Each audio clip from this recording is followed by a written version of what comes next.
Greetings all. Welcome back to the Coptimizer podcast. I've got another great episode. John DeHaas from up north, above the northern border in our neighboring state of Canada. Good afternoon, John. It's morning for you, but afternoon for me. How are you today? I'm good. Yeah, good morning. Nice to be here. So, where are you in Canada? We know that you're in the Vancouver area, but maybe a little bit of background about who you are and your policing experience, and then I'll touch on how we even got connected in the first place. Sure. Well, I'm up in Vancouver, BC, which I'm sure your listeners know where that is. I live a little bit to the south in Richmond, in a suburb, but I did a 40-year career with the Vancouver Police Department, starting in 78 through to 18, and policed every part of the city on the front lines as a patrol officer. Was a sergeant at one time in the notorious downtown East Side, which I think most people in North America are aware of. And for the last 15 years, I was an inspector. During that 40 years, at one point, I was the union president and for 8 years, and then was on the union board for another 4 years after that. So about 12 years of union time, which was super interesting. During my tenure as president, there was a thing called the Opal Commission of Inquiry into Policing in British Columbia, which was a 2-year-long study by Justice Opal on policing and its deficiencies and all the problems it was having. And as a product of that, we ended up with a civilian professional conduct review agency, which I can get into later, but I was actually supportive of that. Probably for different reasons than the public. And later, as an inspector, I was selected by the chief as a full-time discipline authority. So I had to work with that agency, in a sense, in a adjudicative role, and was pretty shocked by what I found on how they operated, which wasn't at all what we had envisioned. So there are issues with civilian oversight, and we kind of connected because there was a LinkedIn post by, I think it was an ex-chief of NYPD, and talking about the retention and recruitment problems they have out there. And, sort of this public confidence crisis of policing across North America. And I think it has a very strong connection to some of the oversight models, civilian oversight models that are in place. The interesting thing is policing in North America has probably never had as much civilian oversight as it now has. And I would argue, at least based on my experience with policing in the last 40, 50 years, the crisis in confidence in police has never been worse. So there's something that doesn't fit there. So I commented on that post, and that led us to meet each other. Yeah, it's we're definitely going to dive into this because it's a common theme that keeps recurring. And the interesting thing is, I inside of policing, we're a little bit worried about it. Maybe a lot worried about it. And outside of policing, I'm not sure that people understand the precipice that we're on. And, it's kind of like that old adage, right? It's not a problem till it's a problem.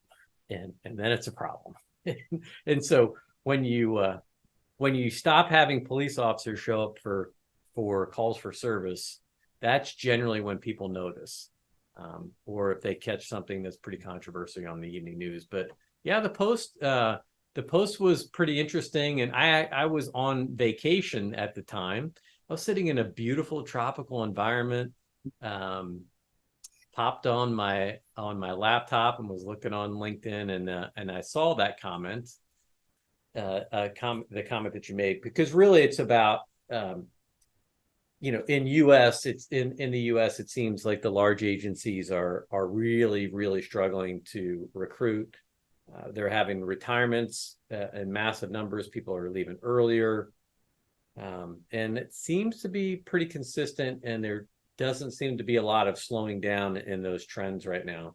So I guess for my own edification and maybe for the listeners, Vancouver is a very large police department. So like 4,000 or 5,000 officers, I think, something like that. No, it's about the city of Vancouver. It's about 1,500 officers. Okay. Greater Vancouver, with all of its suburbs, there's a few thousand. Yeah, maybe that's the way it was explained to me. Yeah. So I guess in terms of policing, though, policing in Canada is very similar to that in the U.S., and we touched on that a little bit when we were chatting last week. I think even from a rank structure, from a paramilitary structure, everything is pretty similar. So and it sounds right, like even the internal processes are very similar when it comes to internal affairs and internal investigations. And the vernacular may change a little bit, but overall, I think the mechanics are still the same. So the other interesting point there is, in Canada, are all the provinces, or is everybody there covered under the same union protections? Is that a federal guideline, or is it more provincial? Like in the States, like not every state is a union state. Like Indiana, where I live, is a right to work state. So we don't necessarily have the protections that other states do from a union perspective. So Canada is similar to the States in the sense that policing is the responsibility of each province.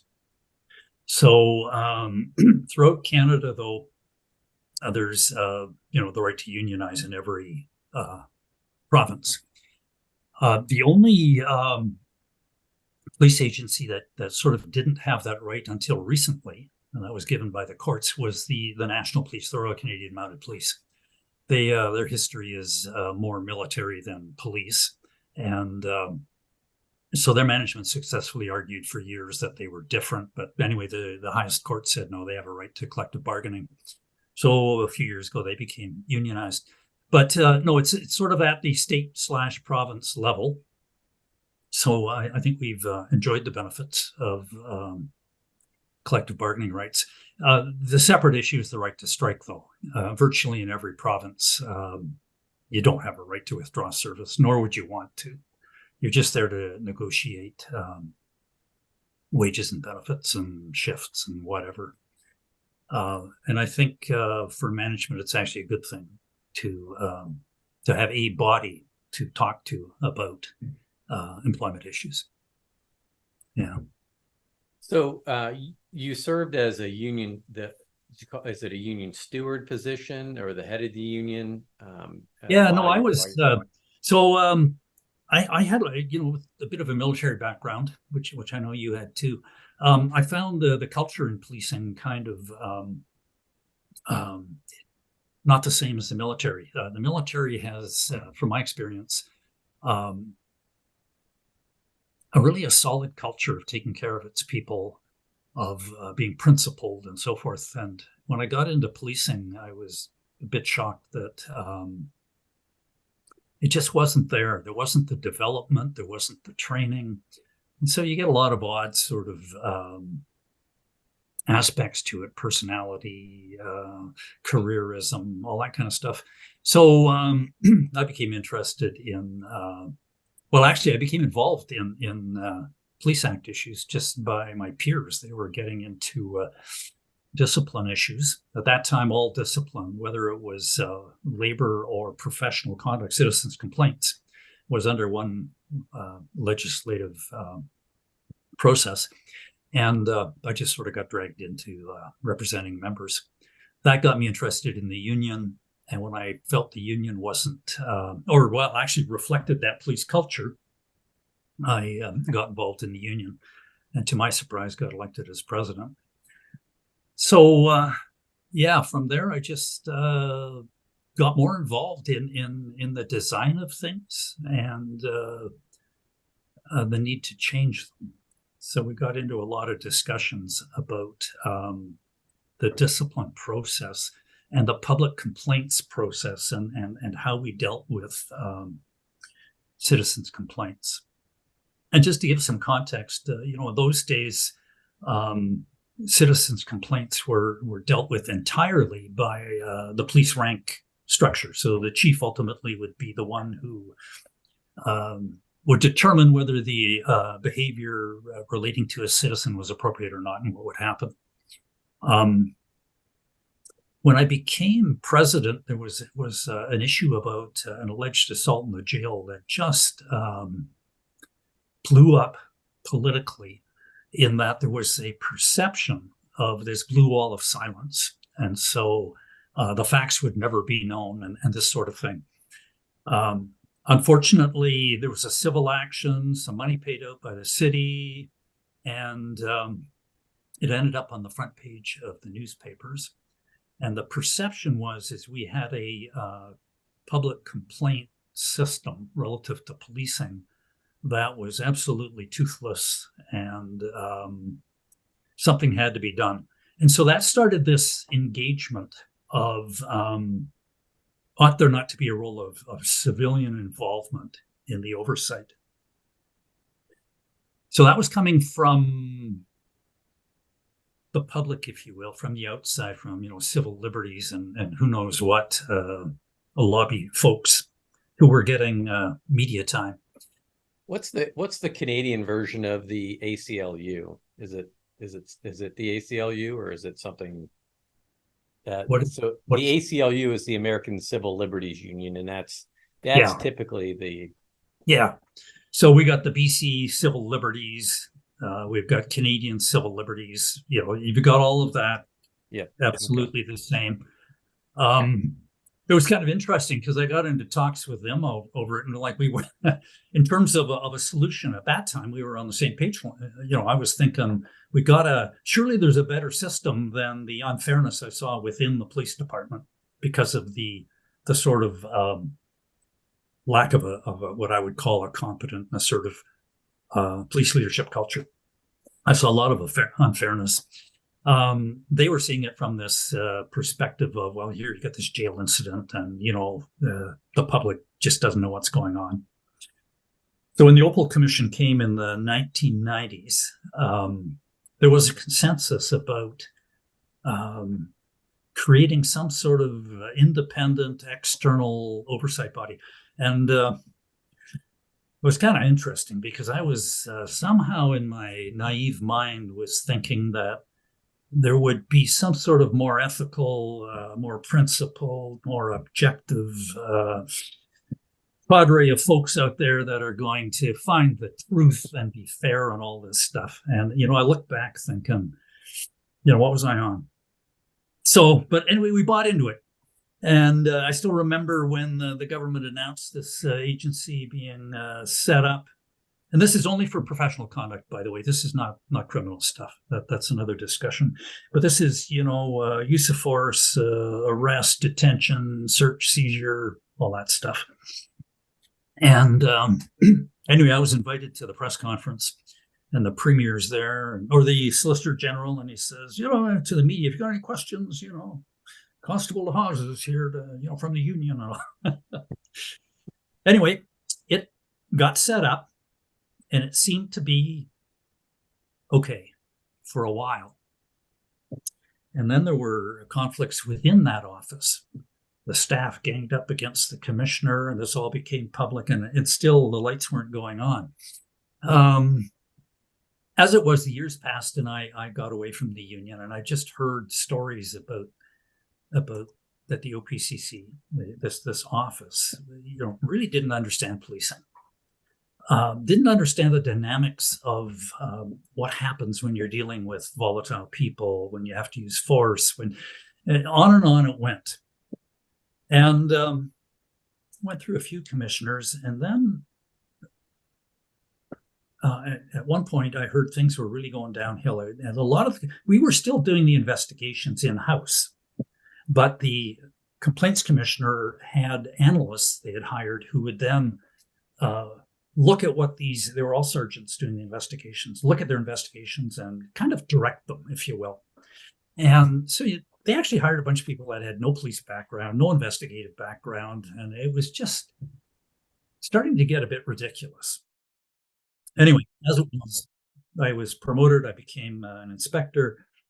There was a change in the law that the investigators couldn't sort of make recommendations and sign these things off. It had to be the chief. And of course, the chief was far too busy for that, but he could assign it to an inspector. So I got the phone call. Would I do this? I had a big background in it. Would I be the first full-time called a discipline authority? So I was there for about a year and a half, and I was absolutely stunned by the interference in the process, the obvious political agenda. They'd have something that would hit the media, or they would bring it to the media. And I thought, why do they keep doing that? Well, because they're a funded body. They've got to show validity. They've got to, on and on it went. And the interference in what I was doing was wrong. It finally came to a head in one case I had, which is really interesting. I'll try to be really concise on it, but it was a police department. The cases will be. I think talking about a case in specific would be really helpful because I think most of our audience, really are law enforcement professionals, but there's others that jump on here that are trying to learn more about policing, and okay. Sometimes it's better to hear a story come from someone else other than me. Well, this to me brought home the real problem with the model, okay? Because I'm sure this replicates in different ways everywhere. But what it was there was a sudden death that had happened in a small municipality, and likely what had happened, the evidence would show, was an alcoholic seizure. Party fell down the stairs, cracked his head, and the next morning in hospital died. At some point, a friend who'd had too much to drink tells some police officer in the next province that he thought something else had happened. That information is dutifully reported back to the jurisdiction, and they said, well, we should have another look at it. Not a busy jurisdiction. They start a homicide investigation. During the investigation, they discover that there were different people in the house, but that one of the relatives was a Vancouver police officer. Now, they're working on the theories of, well, if this was a homicide, and we really like to believe it is, then there must have been a cover-up by the family for 10 years, and that police officer would have known, and he would be involved in the cover-up, and blah, blah. It went on, and it just got a life of its own. I would say it's one theory, which then built other theories on it. So they started this major investigation. As it went on, and the evidence came in, nothing supported all of these speculations. And that was totally disregarded as it went. So at the end of the day, that's what we call a witch hunt. Oh, yeah, totally. And the motivations were either boredom, but when the complaints commissioner got it, it was exciting. What is more exciting than a 10-year cover-up of a homicide by a policeman? You don't get this stuff. Anyway, I was sort of cued quite early on that I'd be getting this file, and which was really improper. I shouldn't have been cued on it, but this would be one that pay attention to. I get the file, and I'm anticipating it's gonna, and I'm reading this thing, and there's no evidence that supports these theory upon theories upon theories. They rattled the family. They got a search, a wiretap warrant, and then they tell the family it's all under investigation again, hoping they'll talk. What they hear is that the family is puzzled, like, what's going on? So it supports that the family was never in collusion. This sort of counter evidence comes, and the theory it's all blown out of the water. So I get it. And I thought, maybe there's something wrong. I spent 2 days going through that evidence again and again and again and again. I phoned up the lead investigator and I said, what the hell's going on? There's no evidence here. And literally said, I'm just doing as I'm told. I phoned up the deputy chief in the department and I said, this thing is crap, and it's going to blow up in our face because there's been some people arrested for investigative purposes. These are illegal arrests, blah, blah, blah, blah. And anyway, as it was, because the complaints commissioner heard where I was going with it, he literally took the file back from me and gave it to his favorite police chief, who always found fault, right? Right. They literally fired the police member. He goes over the file, finds that there was a cover up. I'm just shocked. They fire the police officer. It ends up at a public hearing in front of a very credible judge, like a year later, who says, not even on a balance of probabilities is there any homicide here. So there's nothing that ever could have been covered up, reinstates the guy, the whole thing. And I'm thinking, if I had a police recruit who couldn't figure out that there's no homicide here, I've got a problem. Like, it was so basic. And so I had to really wonder, and that was the first of a series of examples I was running into about the politics and the agenda of the Complaints Commissioner office. And another one, which will help people understand sort of the dynamics, was a police chief who was flirting consensually with the wife of a married member. Okay, both of them are flirting with each other over the phone. All right, not exactly professional conduct, whatever you want to call it. The complaints commissioner, and the police board hears about it, the employer, and the police chief throws himself on the sword, improper behavior, retires. It's over. It's an employment workplace issue. The Police Act and the OPCC are here to govern public trust duties with the public. This has got nothing to do with the public. Anyway, the commissioner gets a hold of it. This is really cool. It's a police chief. And it's, the Me Too movement and who knows what, right? There's power differentials. Starts an investigation. The member gets a lawyer, the chief. It goes to the appeal court in British Columbia. And the justice on behalf of them says, look, this is an employment matter, which could happen in any workplace. The commissioner should rethink spending, it's got nothing to do with police work. They're spending tax dollars investigating something that's resolved. The chief has retired. People are going to be hurt if this is continued, et cetera, et cetera. The commissioner basically goes, screw you, to the courts, carries on, gets his favorite, one of his favorite adjudicators, who then, post-retirement, demotes the chief to constable. Yeah, how do you do that? I read that on your blog. I was curious. You read that? I didn't even know something like that was even possible. Well, that gets media attention. Right. So it's headline media stuff about the complaints commissioner doing this good work on something that's very trendy in the news. But this is not at all the purpose of that agency. And it was so unfair to all of the people involved. So anyway, those are just two stories. There's many more. I could go on all day. So what it began to dawn on me deeply was that this structuring of an outside agency, people who don't really have a stake in policing, they certainly don't have a stake in the outcome of policing, an effective force that provides security for the public, law and order. That's not on their agenda. They develop their own agendas. They don't have the knowledge, and they get their own agendas.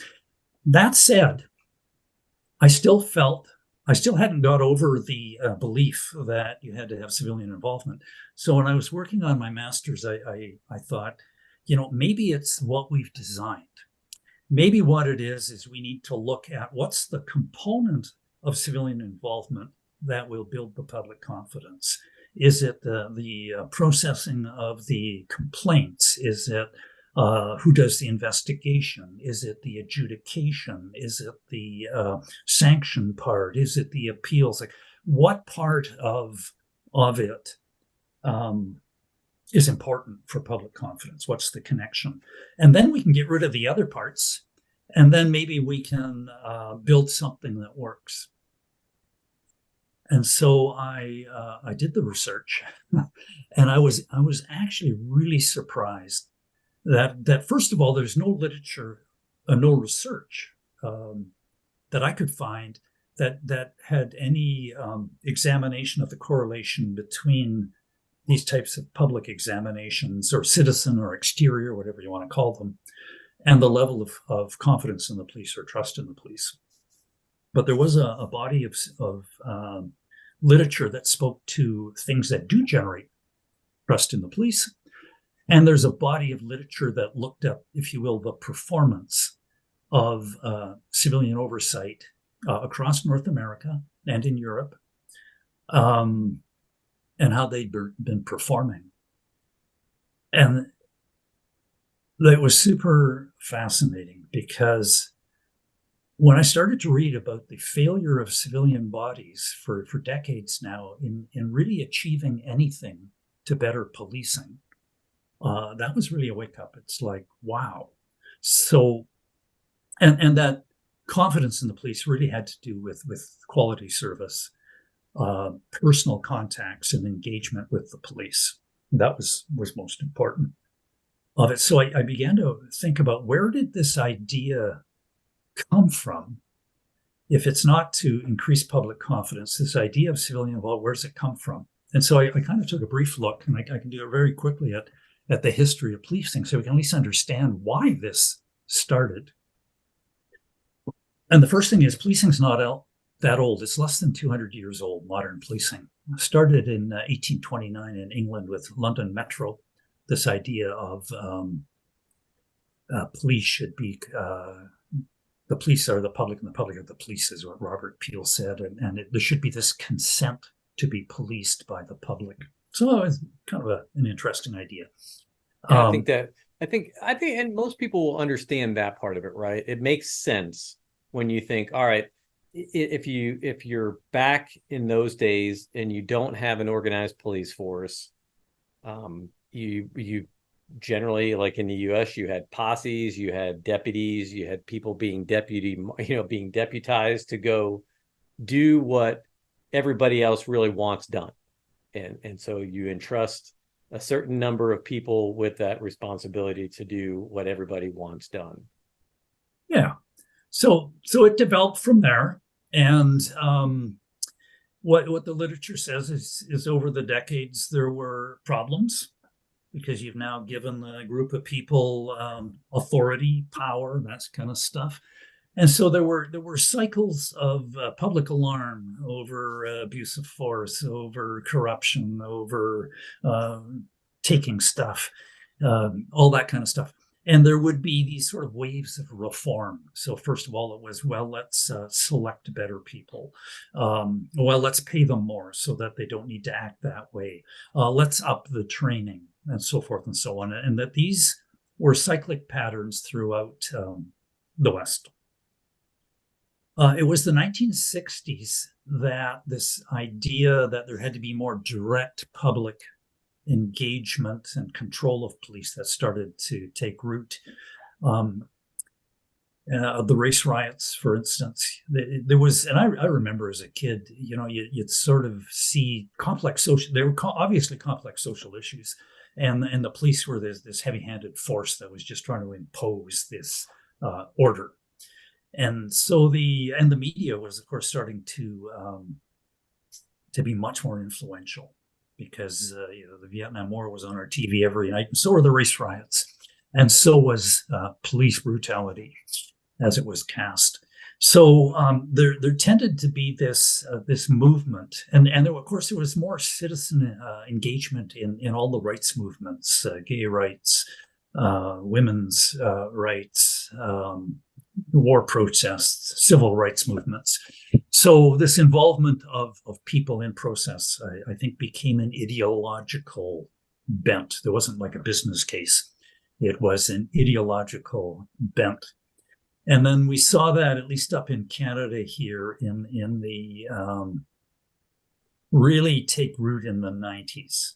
and I mentioned the Opal Commission. That was really when it started to be, well, what does it look like? And everyone just assumed it was by then a principle that was kind of obvious. On the governance side, that's the other aspect. I don't know what it was like in the States, but in British Columbia, for the longest time, we had a civilian body between government and the police chief, called police boards. They were supposed to isolate the police from political influence. I mean, we could talk for hours on that because that was just a fallacy too. Every time something serious came that was all over the papers, the provincial government would absolutely ignore the police boards and hold a public inquiry or step in some manner. And I remember being union president once, and we had some new police board members, and the chief of the day said, go for coffee with the union president there, And one of these ladies asked me, she said, well, what's the most important thing about my job? And I said, there's only one thing that's important in your job. And that's who you pick for chief. That's it. I said, they run the show. They know the organization. They know policing. You don't. And I said, but here's your challenge. You don't know anything about the people in the organization. Who to promote for chief? How could you? So good luck.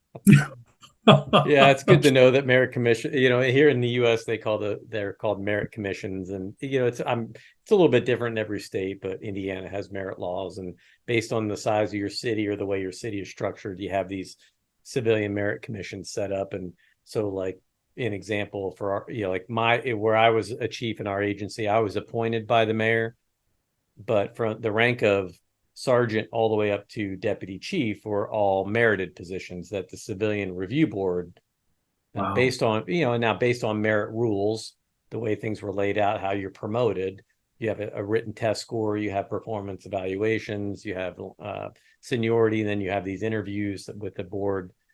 And the idea is, right, I think where you're getting at it, if you have a good representation across the city, you have professionally oriented people that sit on these boards that have the community's best interests at heart, then they will intuitively or instinctively know who are the right people to promote. And that's a very difficult position to be put in. So I certainly understand, and she probably didn't realize what she got herself into at that point. Yeah, I mean, I really felt for police board members because it wasn't a real job. They're not selected for knowledge of policing. They're not selected for knowledge of organizations or for particular knowledge in organizational change. They're generally picked for political reasons, diversity representation, who knows what. The odd one seemed to be who they knew in government. I don't know. So the governance body, is an issue. The provincial government here held another examination of policing last year. It was a committee of backbenchers. Spent about a year looking at issues. And I did a presentation to them, and I said, you can forget the police board. Get rid of them. They don't serve a purpose. The evidence is that government will step in when it has to look at a serious issue because politically that's where it falls. They've always done so in the past, and administratively, I don't see any issue with them reporting directly to the Attorney General or Solicitor General, Police Services Division. When it comes to operational decisions or investigations, that's another matter. But the law here at least separates government involvement from those sorts of things. Those actually are answerable to, right now, the Office of the Police Complaints Commissioner, which I think is not the model. So yeah, so I think at this point it's fair to say, at least when I wrote that paper, that I was really stunned at the fact that throughout North America we've adopted this ideology's prevailed about civilian oversight of professional conduct, and has absolutely failed.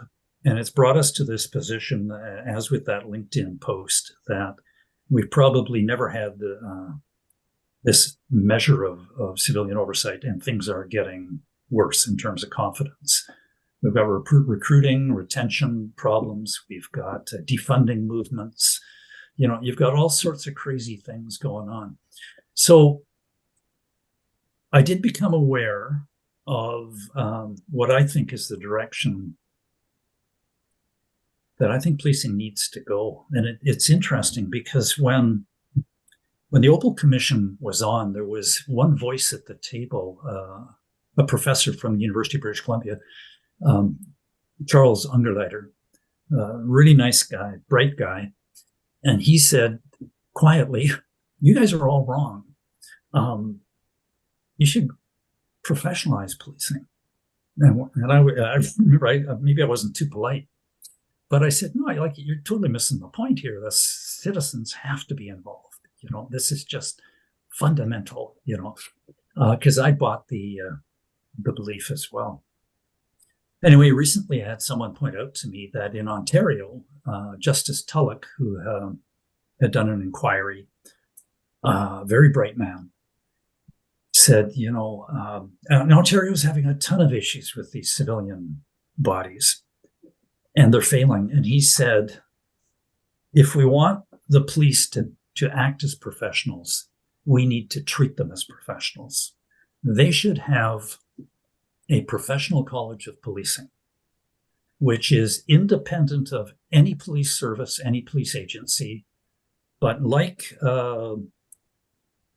doctors, lawyers, dentists, and there's a list in British Columbia, includes locksmiths and who knows who else. You need a professional college that is independent, set up under the legislation, that is required to set the standards for that profession, and is, of course, made up of professionals, that licenses members and has the mandate to investigate potential breaches of those standards and to sanction, including removing those licenses. And the more I thought about that, his recommendations, which he's made twice now, they really make absolute sense. Because a professional college has an absolute stake, as all professional colleges do, in what is delivered to the public. And before I carry on that, though, it was an example I gave you last time of sort of the current situation, which is if we think civilians should be performing this role, it struck me it's like a hospital. And you've got a team of skilled doctors performing a surgery, and there's a complaint lodged about it. And who investigates it? Well, it's a group of civilians without medical background, without knowing anything about an operating room or how an operation should unfold or what the complexities are and how you make those decisions or how a hospital runs. And they're the ones who are going to come out and say this was good or not good, and potentially sanction or dismiss the doctors. And that's kind of the model we have now. Yeah. And you begin to wonder why. I've watched ER. I know what they should be doing. Watch ER. I mean, why would they? And then if you set that body up as a permanent group, man, they've got to have some work. They've got to find some fault. They've got to speak. So it's kind of the current situation is a bit crazy. So a professional college, I think is really the way forward to get away from the politics, to get away from the self-interest that isn't the interest of the profession. And I think that the mandate should also include moving policing forward, in my view, particularly developing a competent and assertive leadership culture within policing. That's the one thing that's still missing. Yeah, it's interesting because in the U.S., right, we had the police commission back in the 60s, and that kind of led to like a big wave of reform. And then it wasn't again until 2014, 2015, at the end of the Obama administration, where they commissioned the 21st Century Policing Initiative. And that was, there was a lot of controversy, publicly, chiefs just don't like to talk about it a lot, because there's no right thing you can say publicly, because if you spoke out against it, then you were going to be, basically you're standing on the mountain, and you're going to just start taking arrows from all directions. It's like, oh, you don't care, you don't think anything's wrong, blah blah blah. And I just kind of took a position there. Look, and I would say this to our civilians in our community, people that would come into our Citizens Police Academy. I just took the position that policing has never been better, but it doesn't mean that there isn't a lot of improvement that we can make, or there's things that we should be looking to improve upon. But it's the idea, and I think maybe this is kind of at the core of where we're at this conversation. There's this idea that something is wrong in policing, and that we just can't trust the police. And America, I had a friend of mine, he's now a professor. He was one of my colleagues years ago, but he said something I've always thought was very profound. And he was like, look, he's like, America, in particular, I'm sure it's the same way in Canada, right? It was a country that was basically built on the principle of defying authority and saying, you know what, I don't trust authority, I'm going to go do it myself. So you're trying to establish policing really is just, it's kind of always been this nebulous thing that's just kind of always been been kind of pushed in these positions where you have social issues, and then you have political issues, and then you have the police that always seem to be right in the middle of it. And we're at times our own worst enemies, where we step in and say, yeah, we'll fix that problem. And then we start taking on responsibilities for things that aren't crime related, that aren't disorder related, that, there may be some quality of life things there. And so really, we're kind of into this crisis of identity. Like, who are we and what are we supposed to be doing out here? And by the way, how are we going to train? And how do I know what you're going to want tomorrow, when we can't even decide on what we're supposed to be doing today? And it's a bit hyperbole here, but that's interesting. And in 2000, very early on in President Obama's administration, right, he had Beergate. They called it Beergate. Do you remember that, where you had it was in Cambridge, where a white officer showed up to an alarm call at a house where there was a African-American professor, and they got into a dispute, and there was accusations that the officer was a racist, and then the Obama solution was to bring them both to the White House and sit down over a beer.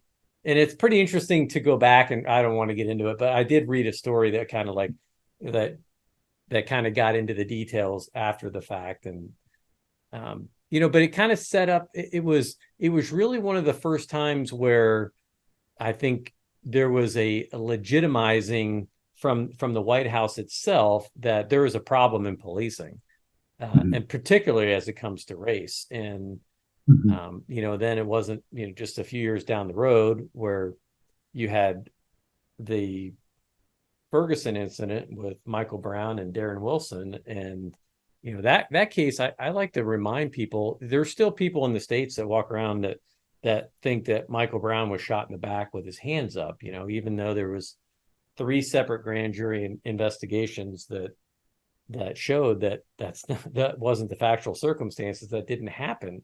That was a lie that got perpetuated. It got blown up into the media.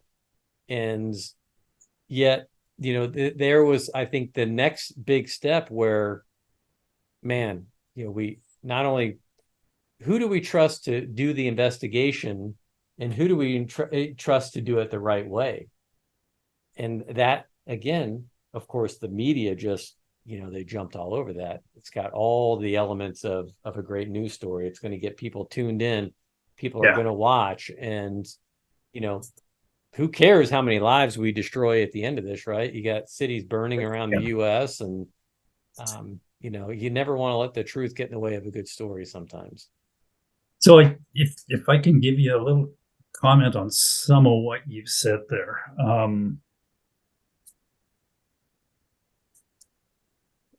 Like systemic racism,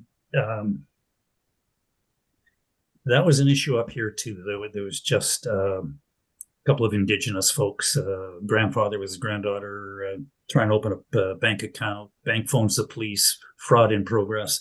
The members come and handcuff them. Asian members, by the way, come and handcuff the two and find out it's not a fraud and take the handcuffs off. So, based on my knowledge, the police academies go a little too far on security issues sometimes. Like, you got to use a little logic. But this was now systemic racism, and this went on the news forever. The problem wasn't that maybe there was or wasn't. The union president and the chief constable come out publicly and say there's no racism in policing. I wrote them both and said, don't you get that systemic racism isn't conscious racism? It's unconscious. And there's a case from Nova Scotia, Kirk Johnson, a boxer, world-class boxer, gets stopped by the police too many times, big inquiry, they get expert evidence. And basically what's determined is there's systemic racism throughout this continent. And it's not it's a bad thing, yeah, but it's not something we consciously do. We all watch movies. We all have conversations. We all grow up watching Westerns where the Indians lose. It's just there, and it should be fixed. So I actually wrote an op-ed that got published and said, it would be helpful if you just say, hey, maybe there is systemic racism, and if it's there, let's find out and let's fix it. And that's what came out of the Kirk Johnson thing is the commissioner says it's management's responsibility to canvass their communities to see could there be any form and to fix it before it happens. So what this loops back to is the leadership issue that I think policing has. Is police, like in Vancouver, one day they decide they need somebody with muscles to keep peace and order. Within a couple of weeks, they need two more. He becomes the chief, and the years go by and no one's paying attention to training and development of a leadership culture. Unlike the military, which over hundreds of years developed that. So I think we have a need for the development of a leadership culture that doesn't get knee-jerk into defending, that knows how to work media more. Throughout the continent, we need to, I would love to see, and I think rank and file would love to see more articulate, assertive, clear-thinking police leaders that call bullshit when it's there and stand up for their members, but not blindly, but with sophistication and intelligence. So I think that's there.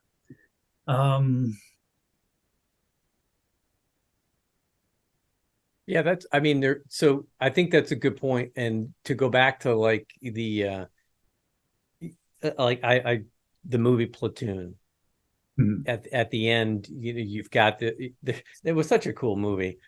I love that movie, but there was that line where Charlie Sheen's character, he's leaving the battlefield on the helicopter for the last time. He's like, I think now looking back, but how does that line go? I think now looking back, we did not fight the enemy. We fought ourselves, and the enemy was in each of us. And I think that kind of philosophy really carries over, and it's a good way to describe policing, because policing is a lot like that, right? You have a lot of people, you've in Platoon, you've got Barnes and Elias, or kind of like that, the hard charger, and then the easy, the kind of the more the hippie personality, like, yeah, man, it's going to be all good. And, they're fighting for positioning.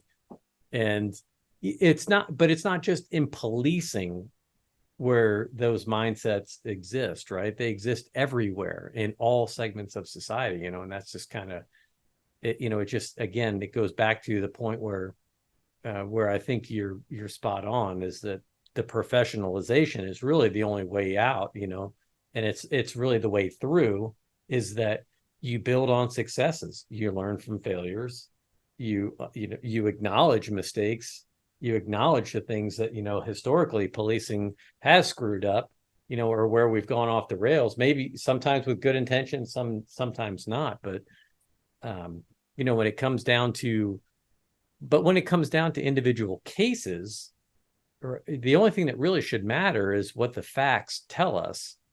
And when you look at the facts and the those circumstances, then we've got over 100 years of case law that guide and decide, really determine where law goes, where policy goes, where training goes. And this is where in the post Minneapolis days, this is where I got really concerned as a police leader, because I saw everybody wanting to make these huge corrections, like we've got to change things right now, like states are talking about all kinds of reforms, coming down to things like you got to ban all chokeholds. The chokeholds are just an easy one, because everybody thinks that's the what's causing deaths in police custody. Yeah. Well, it's developing policy from media representations. But I don't know anywhere that choking the throat is ever taught. It's vascular neck restraint, right? Right.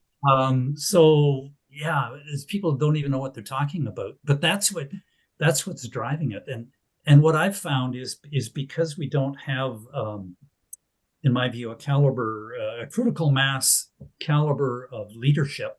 We don't have voices saying, hey, that's crap. That's not going to happen.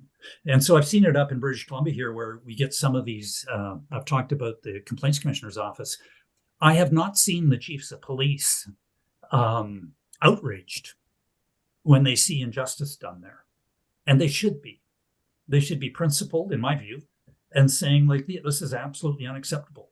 That case of the so-called cover-up of a homicide for 10 years, there should have been some pretty strong words that came out of that's my members should not go through that. Look at the evidence. Well, and it was never there. Yeah. Well, why chiefs are afraid to do that, right? Is because if you stick your head up out of the foxhole, you become the next target. It's very easy to make a target of yourself. And so, I'm not saying that's right, wrong, or indifferent. That's the reality, because everybody's looking for the next big story. And careerism is an issue too, because I certainly know a lot of the folks who made it up through the ranks, and careerism's the motive at times. I think when we talk about this professional model, though, I don't think we should leave it with the impression that it's all in-house anymore. I talk about whatever the review process is of professional conduct, it needs to be suitably transparent.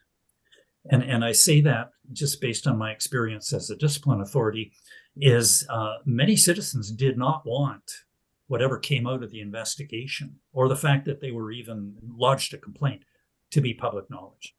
So I think there have to be those safeguards that it's suitably transparent.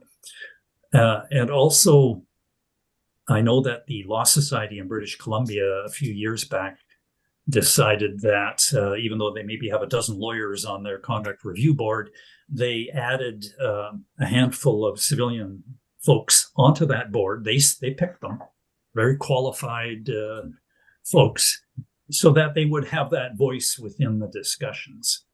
So I think if policing moves to be professional, and I agree with your comments, like, it is the way forward. To me, it's the only way forward. That some thought has to be given to the structure of it, so that it at least has those sorts of elements. Yeah, groupthink can get you in trouble in a hurry. Yeah. And it's always good to have somebody with an outside perspective that can challenge your perspective.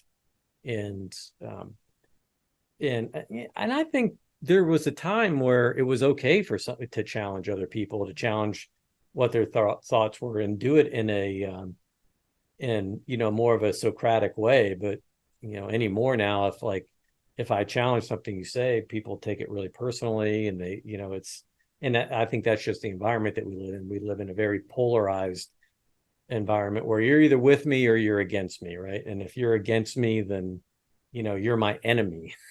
And Yeah. Yeah. Yeah. that doesn't help anybody, right?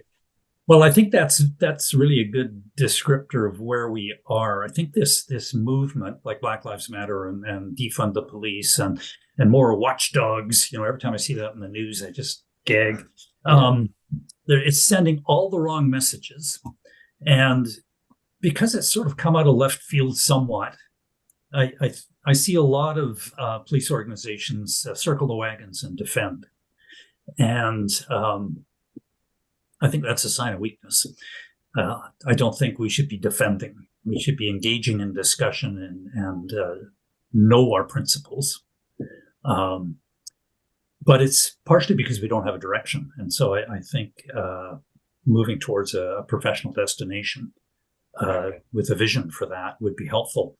I did write up to when I wrote and actually I was before them on Zoom as well, the provincial committee on the police last year.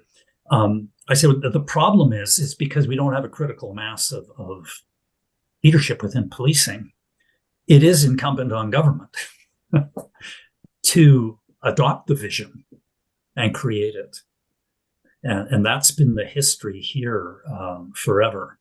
Whenever there's been a significant policing issue, the province will hold an inquiry and recommendations will come forth. You don't see the police leadership collectively coming together and saying, "Oh my God, we need to reform this. We need to like systemic discrimination." I would have been quite impressed if they'd said, "Well, obviously there's going to be some discrimination systemically. We're all Canadians. We're all living in this society." And the Kirk Johnson case informs us that we need to do a better job of canvassing where it might be and making sure it doesn't manifest, because we've got great people, and it's our job to train them so that they don't fall into those cracks. But Yeah. that wasn't the response. It was circling the wagons, denial, and of course then the assault increases. So did you read Radley? Is it Rad? I think it's Radley Balco. He's a New York Times reporter, and he in the days leading up to Ferguson, I'm pretty sure it was before Ferguson when the book came out. He wrote the Rise of the Warrior Cop, which I thought was it was a really interesting book, and it had a lot of history. And I thought he did a great job describing the history. Where I thought he kind of went a little bit sideways is that towards the second half of the book, he took more of an outsider's perspective, and he made some assumptions that I just thought were where he had a great opportunity to educate the public on where things should be going in policing, and then just kind of went off the cliff with it. But this, because I got these questions here locally when we're watching what's going on in Ferguson, the deployment of the National Guard and this now discussion, the military cop, we're taking all this old military equipment, we're deploying it on the streets. There's tanks driving around on American streets. We don't need tanks. And again, it's another opportunity where there was a really good, I think, really good opportunity to learn and to educate each other on what we're doing and why we're doing these things. First of all, there was no tanks. I've yet to see a tank drive around on an American street, or I don't know, maybe you guys have them up in Canada. Maybe the Royal Mounted Police are now, they got off their horses and got into tanks, right? It's in the U.S. we have posse comitatus, which prohibits the military from deploying on American streets. So I asked this question. I'm like, hey, what do the police do when somebody hijacks a tank and goes driving down the freeway, running over cars. Yeah. Yeah. How do you stop that? Oh, well, that doesn't happen. That would never happen. Well, yeah, it has happened. So Yeah. what do you do when the guy builds the zombie apocalypse truck, vehicle, up armors a van and goes driving around on a shooting spree and attacks a police department? The only thing Yeah. that's going to penetrate it is a 50 caliber rifle, or the equipment that they're wearing is intimidating. And the example is the helmets that police departments were getting through what they call the DRMO program, like the demilitarized equipment. Like, well, when those helmets they're Kevlar helmets, and the taxpayers have already paid for them. Do we just throw them away, or do we put them to good use? The same thing with rifles. Yeah. The police officers shouldn't be carrying rifles, and I'm just like, well, No. domestically, we're responsible for the security of our streets. If there is a military attack, if there is, you have the West Hollywood shootout, what happens when people fly planes into buildings? Yeah. That's not the military, that's the law enforcement. So this is kind of where it gets into, well, now we start having these mixed messages about what you want us to do and what our mission is. But this is where the answer should be a very articulate and assertive response from leadership, in my view, because you're describing the right equipment for different situations. I mean, there's some situations. This is sort of unfolding in the Maritimes, where we had that gunman a year or two ago who killed I don't know how many people, and there's such criticism that the RCMP, who were the provincial police force there, didn't have carbines. And I know in Vancouver, for years now, there's been a proliferation of carbines in the cars, because there has to be when those circumstances arise. But everyone out there has got an answer based on partial information. Another, a softer example was there was some criticism a few years ago about uniformed police officers in schools. The school liaison officers, they were called, and I was their boss for 4 years. Had to get out of the schools. And so the school board, which happened to elect a bunch of who knows what, they vote to get them out of the schools. The new mayor has put them back in. And what was the reason? Because some ethnic groups, some immigrant groups were terrified by police in uniforms. So why would your solution be to pull them out and let the gang recruitment go on, and the drug dealing, and et cetera, et cetera? Why wouldn't you then bring those people together and say, we need to have some discussions so that you can understand why the police are there, who they are, and overcome your own fears? But they actually took all the officers out of the schools. And I thought, that's insane. So I didn't see police leadership really stepping up on that and saying, no, that ain't going to happen. It happened here in the States too, in a lot of places. And now, of course, they're putting them right back. Yeah. It kind of goes back to the point, like, sometimes people just need an enemy, and, they need a cause, and the police are an easy target. But police are an easy target, because I think all of this unparalleled criticism is itself relatively new, of a few years. And I don't think policing as a whole has really appreciated the threat until recently. Now we have recruiting issues, retainment issues. I think we have operational issues. Messaging issues. Yeah. And, I hate to harp, because we've sort of drifted into the leadership side, but as a young lieutenant, when I was in the infantry, I asked myself, why am I in charge? It's all about principles and moral leadership and effective leadership. It's leading. And that's something that's missing in policing. It hasn't evolved yet. I don't want to be critical and say, there's something wrong with policing that way. If we look at the history of policing, it just hasn't evolved yet. And that's part of the professionalization piece, is it goes hand in hand with that, is raising the level of leadership so that there are responses to some of these crazy outside forces that are relatively new as well. Yeah, and again, kind of to the point and going back to the militarization issue, right? Well, part of the black eye that we get from that is because again, we earn it, where we take some of that equipment and in one-off cases here or there, the equipment is misused and it becomes part of the story, and then it becomes the story, and now it's like, well, why are you even using that? Why do you even have that anyway? So you got one camp, especially when it comes to like the armored vehicles and stuff like that. People around here really, at least in my area, there was big controversy for years over whether police should have armored vehicles or not. Was it too offensive? Is it too militaristic? But I'll go to SWAT teams, like tactical teams, for example, and this kind of goes into training and the professionalization.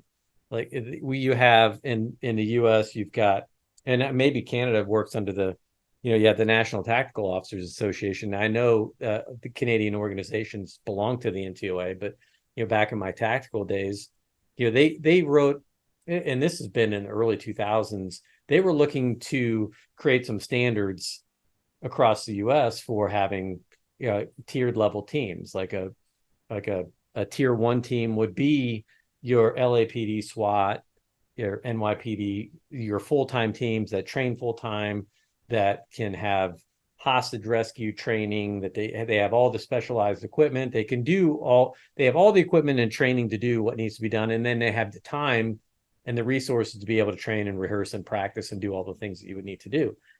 Now, there's that's pretty cool, right? And those guys are very high speed. They're very professional, and it's not like what's depicted sometimes on television, that they're a bunch of cowboys. I mean, these guys are very, very good at what they do, guys and gals, I should say. So now you have somebody in a department maybe far removed from that, where maybe there are 20 officers, maybe there's 30, maybe there's more, but they don't have standards. They don't have firearms qualification standards. They don't have physical fitness standards. They don't have interview requirements. They're not stress tested. They're not following any of the guidelines that the NTOA says, hey, this is what we want you to do. But yet, what do they have? They have SWAT teams and they get this equipment. And where do we see things go wrong sometimes? And that's kind of where I'm saying these things are self-inflicted. And it'd be like, I've always kind of thought that, like, even with my organization, we trained to those standards, and that was a requirement. You either made the standards or you didn't. If you didn't, you were off. You put on probation, then you were off the team. And that was even controversial going through that process. Like, look, because you either have a standard or you don't. Either you want to do it the right way or you don't. And yeah, it's still to this day, right? Those standards never got adopted. There's never been national pressure to get them adopted. But yet we still see the same mistakes being made, time and time again. And I guess maybe to our earlier point, where a civilian commission can come in and make some of these determinations, right, wrong, or indifferent, but it's always going to play out in the court of law, right? So there's absolutely the criminal, whether it's a criminal issue or whether it's a tort issue, right? It's always going to play out there, and it doesn't matter what I, as the chief, say. It doesn't matter what the civilian review board says. It only matters what's presented, in the court, and what the court decides, and that's the ultimate authority. So there's always been a check and balance. Well, everything you have just described convinces me even more of the need for a professional body that's separate from police agencies, because who is going to provide the expert professional views over deficiencies? Yeah. If it isn't an exterior body saying, well, why are these small agencies not collaborating to create or following whatever they need to do? No one's going to say it. Something's going to go sideways that shouldn't. And I find it hard to relate to that a little bit because I was on the emergency response team in Vancouver, and for years now, there's always one team on duty. And that's a resource that you couldn't live without. There's going to be at some point a call that will require that skill level, that team functioning, and that equipment. But part of this is marketing and branding too, because we ended up with 2 armored vehicles, and the public affairs folks made sure they were never called armored anythings. They were public safety retrieval. I don't know what they were called. They would do press stuff to impress the public on how they might be used, if there was a live shooter, if there was an officer down, whatever, we could save people, so they really got in front of the criticism, and it's just not been there. And every time it's used in a good way, it's on the media. So there was one thing, one of the chiefs who came built a public affairs unit that he really understood the media side of things. So I think, from what you describe, standards, compliance, even the rational organization of police resources, I would think a state professional college would be the one who would provide that kind of feedback. Yeah, one of my earlier guests, I had Tim Horty, the executive director of the Indiana Law Enforcement Academy. And in the States, there's generally, you have a centralized academy where new hires go. So individual departments hire them, they send them to the state academy. Now your larger metropolitan areas that can sustain, where it's financially prudent and just, operationally imperative, they'll run their own academies. There's six total academies. So 1 main academy and 5 satellite academies in the state. And, his job is so challenging because you're taking the public's expectation that when an officer goes through a training academy, when they come out, like they're a highly experienced, fully trained police officer. And it's like, well, they are trained and they are competent, but they're competent at a basic level. Like they're an entry level police officer. I don't care who you are, right? I mean, the very, very few people that are ever in the first couple of years going to police like they've got 10 years of experience. And in a place where you grew up policing a very large metropolitan environment where you're very busy, you're handling a lot of calls, there's a lot of pressure. Well, then you're just forged a little quicker, right? And you probably have a lot of expertise around you, people that have been there, that have done that. You have you have longevity, you have that wisdom, you have the understanding of why you are where you are, right? And people that understand policing. And smaller communities don't necessarily, they have a hard time maintaining staff throughout the entirety of the career. So they have higher turnover rates. They have oftentimes less resources. And so it's a very different professionalization process.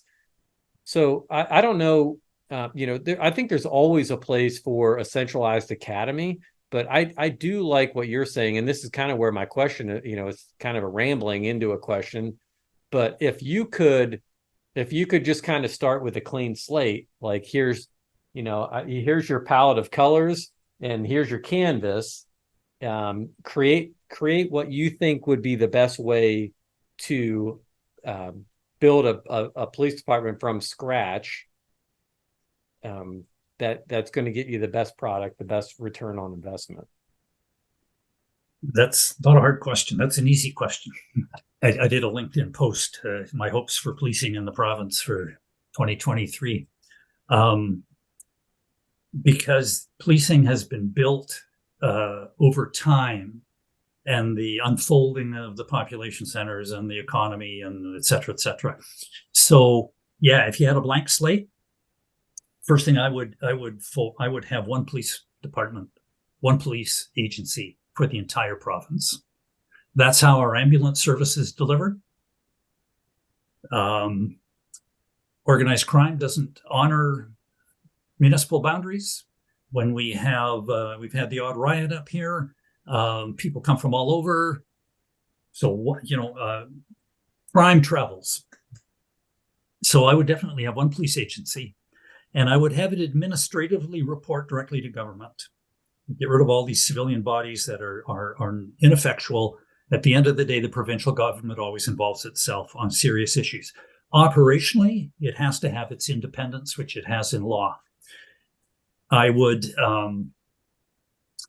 establish, there is one academy for the province right now, but we have a blend of municipal forces, and then we have the National Police Force under contract, providing some municipalities with municipal police forces and the province with a provincial police force.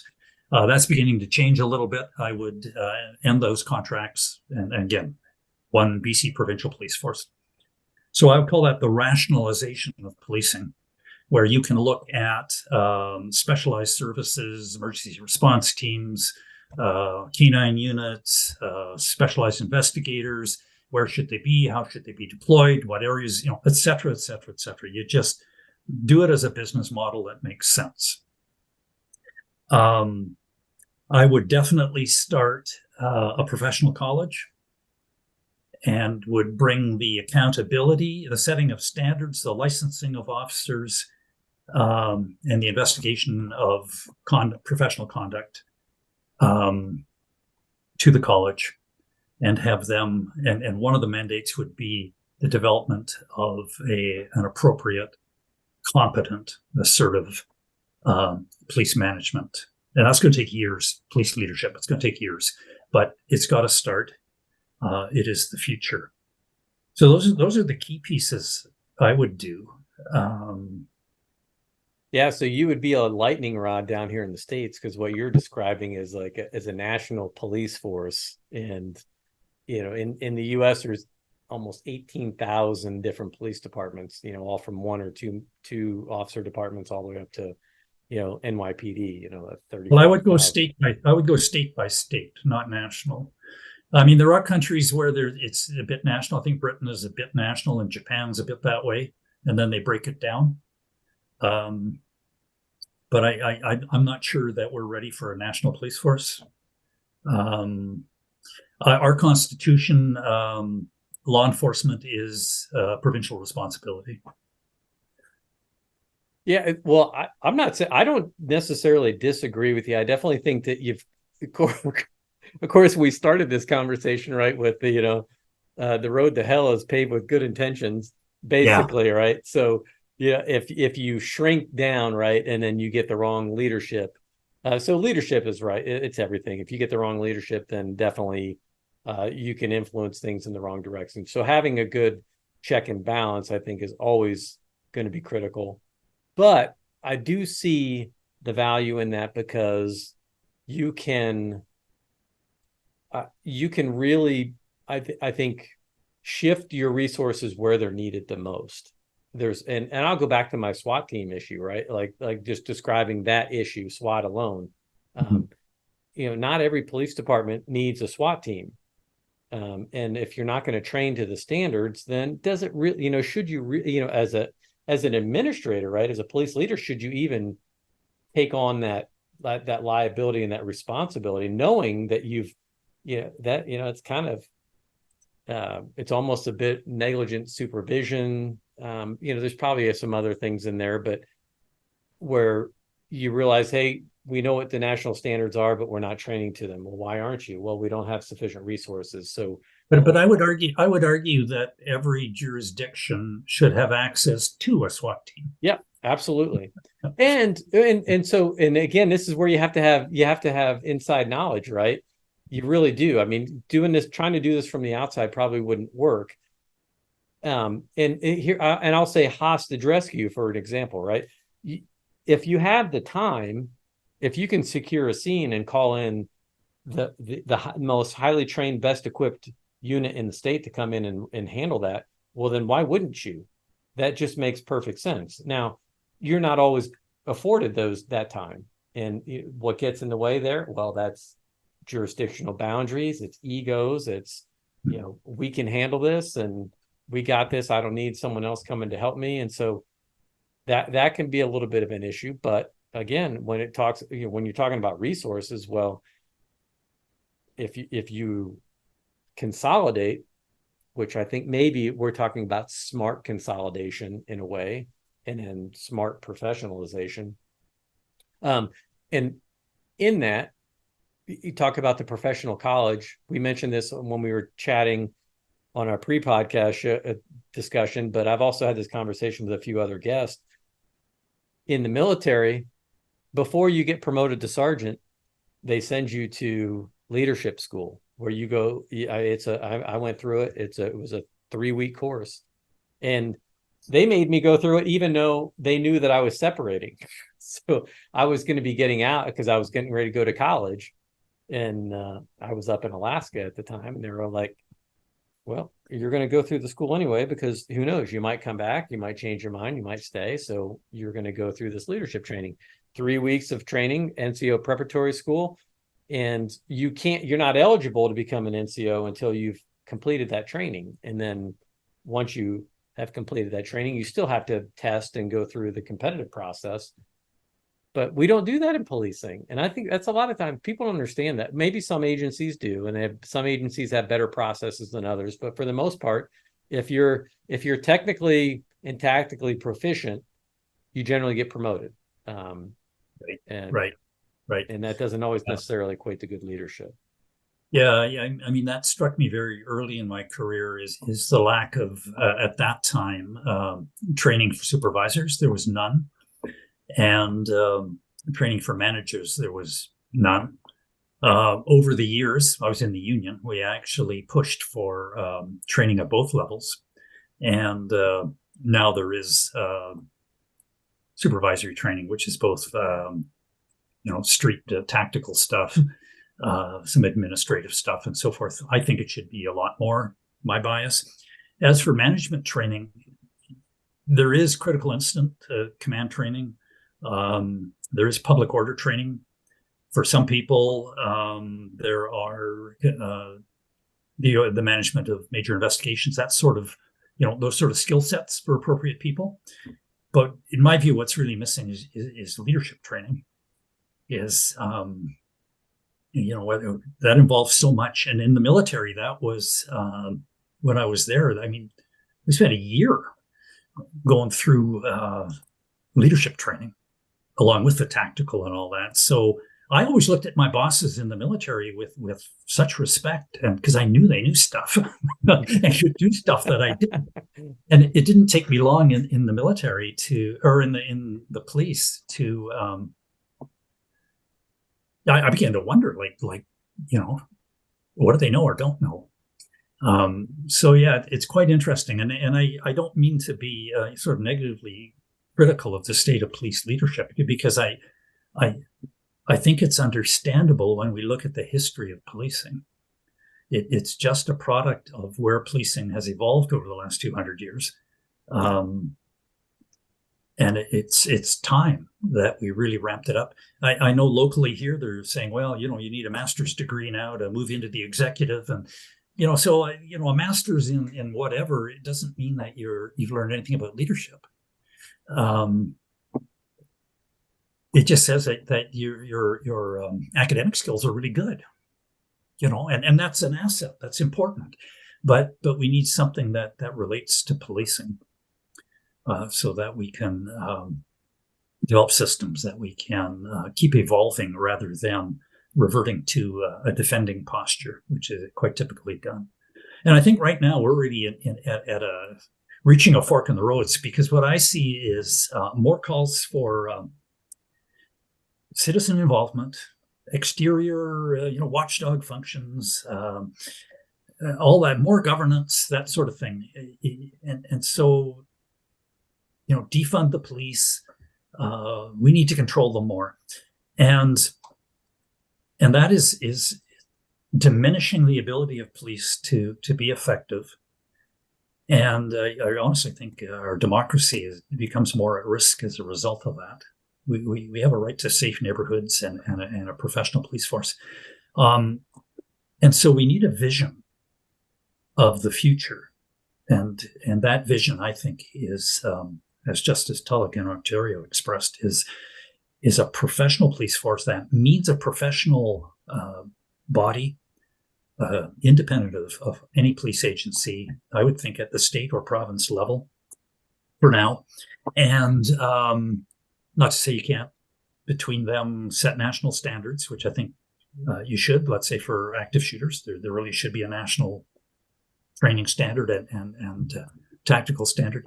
But we need policing to mature in the sense that when you mature, you take ownership and you are accountable to yourself.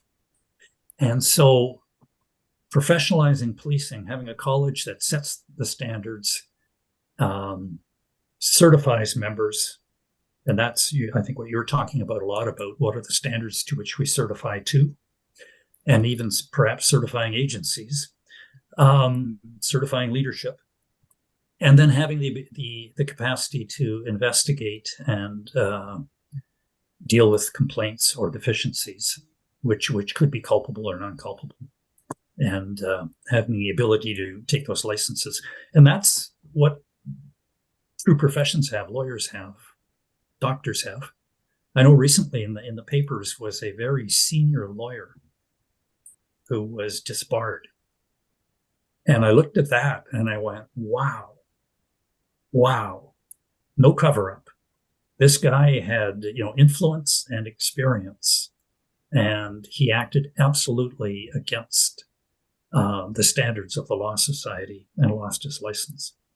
And I thought, they're in good hands. Well, that's good. Yeah, it's good that they actually stood up for what was right. And I think in the end of the day, public confidence will not flow from every headlines that like we have here, the watchdogs investigating. They'll come from the profession saying this is what we tolerate and don't tolerate. Yeah. Jocko wrote about that in his book, Extreme Ownership, right? You get what you tolerate. He talks a lot about accountability too. Now, here's my last point, and then maybe we can wrap this up, because I've brought this up, and this discussion has been had several times. But the argument when it comes to the use of force, every police officer should be trained to the level of blue belt in jiu-jitsu. Blanket statement gets made. And I think anyone that has trained in jiu-jitsu sees the benefit to that and would be like, yeah, a highly competent, trained professional police officer is more likely to be confident in their abilities. Therefore, they're going to be more emotionally regulated when it comes to high stress environments, because they're not going to go into those condition blacks as easily as maybe someone that's less trained, where fear is hijacking the amygdala. And it's like, okay, well, that sounds good in principle, and I like that. But if you were going to say, hey, by next year, every police officer in America needs to be a blue belt, well, guess what? It's never going to happen, because that's 18,000 police officers. You probably have less than 0.1% of police officers that are trained to that level right now. And if you're going to make that standard, now you got to create the time to train. You got to find the trainers, competent trainers that can train to that level, and that costs a lot of money. And that ultimately what we get down to is kind of, I beat a dead horse over and over again on this when we talk about defunding the police.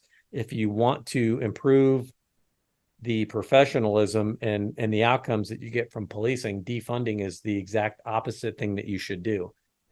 So in my mind, anyone that's calling for the defunding of police is really just asking for what we want is anarchy. We want no control. And I may not be willing to say that, but that's really what I mean when I say defund the police, because that's what you're getting, right? And we're kind of seeing that play out over time. So it would be nice to train, it would be nice to be able to train like special forces operators, like the military is able to train in this professional model. What I would like to see is maybe an investment at the scale that we have for national defense, and put that towards domestic defense, because who knows, maybe if we took all the budgets of police departments across America and added them up, I would imagine it would be 1% that we give the DoD for national defense. I'm not saying that we don't do that, but the frustrating thing is that somebody has to find the will to be able to say, look, if we want to change things, we've got to invest in it, not just ignore it, and not just wait till the next headline comes up and then we all grandstand and talk about how bad this is, and then the news cycle moves on and then we move on to something else, and no real change ever comes from that.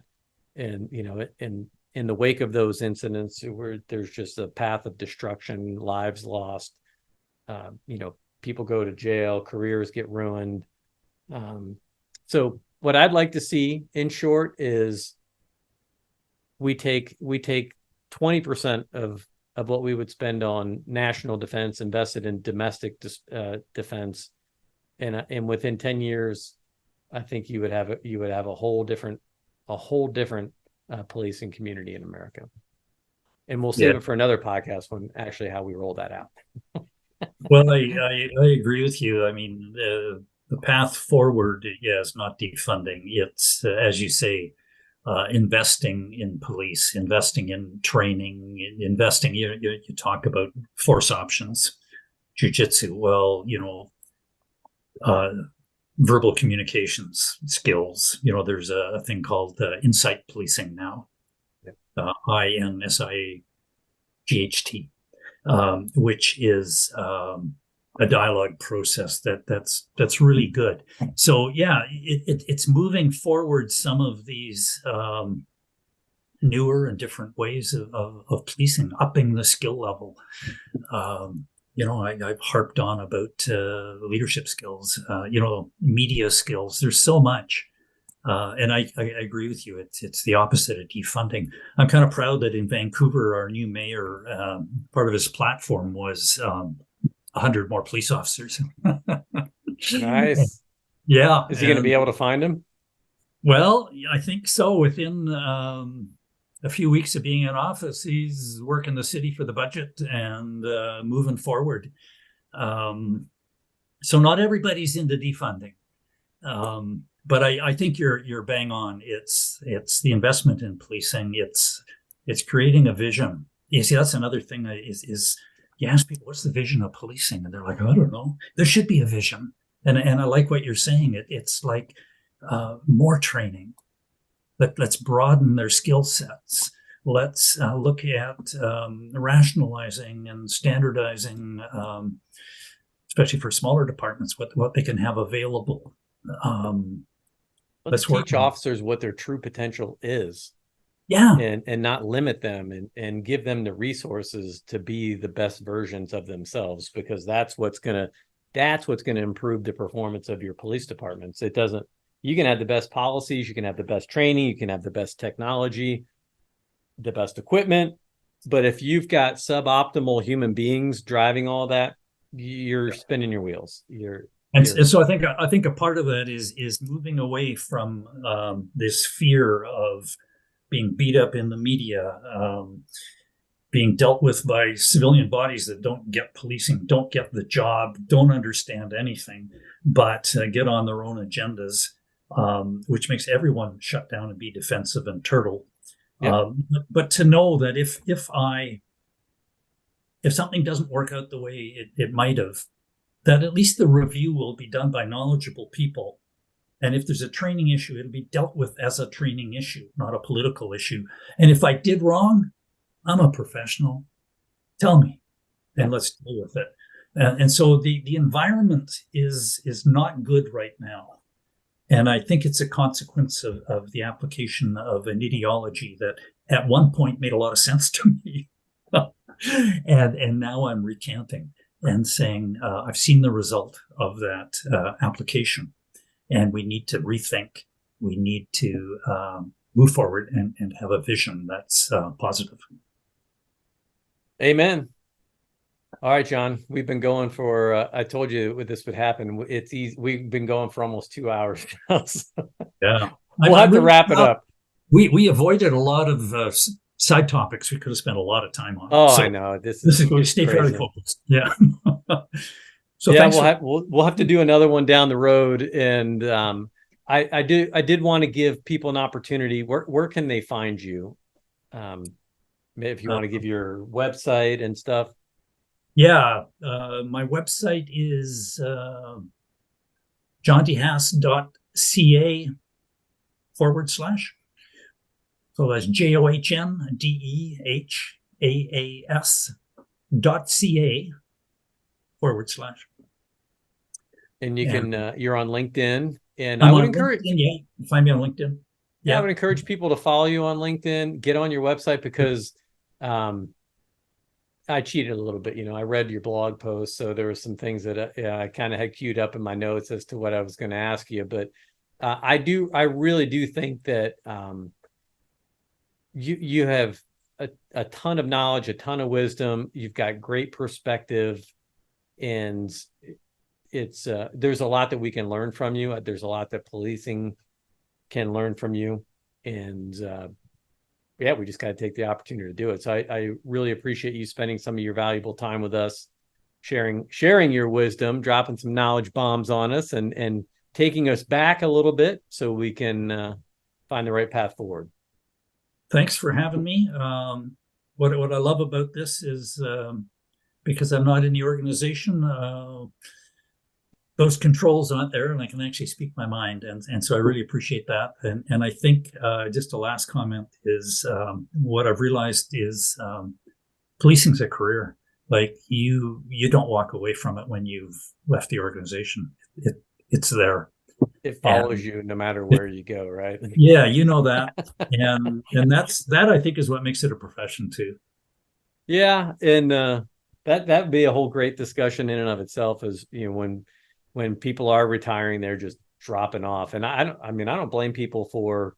There was actually a book. It was written by one of your fellow Canadians. It was called Victory Lap, and it was a fascinating book. And it was about what am I going to do in my next life when I retire from my current career, not just necessarily policing, but that's all part of the professionalization process and all part of the training that we're talking about, that we're not just preparing you to be the best officer that you can be for your agency and your community, but how to be there for yourself and for your family. So when you do age out of policing, because there is a time, the work in the street, there are certain things in policing that is a younger officer's game.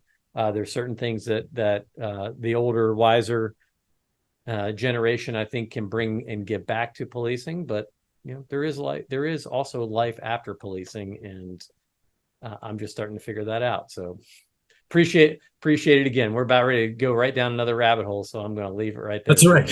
Okay. Thank you very much. All right. Thanks, everybody. Until the next time, I'm 1042. Log into www.performance-protocol and learn more about how to bring this program to your agency and community.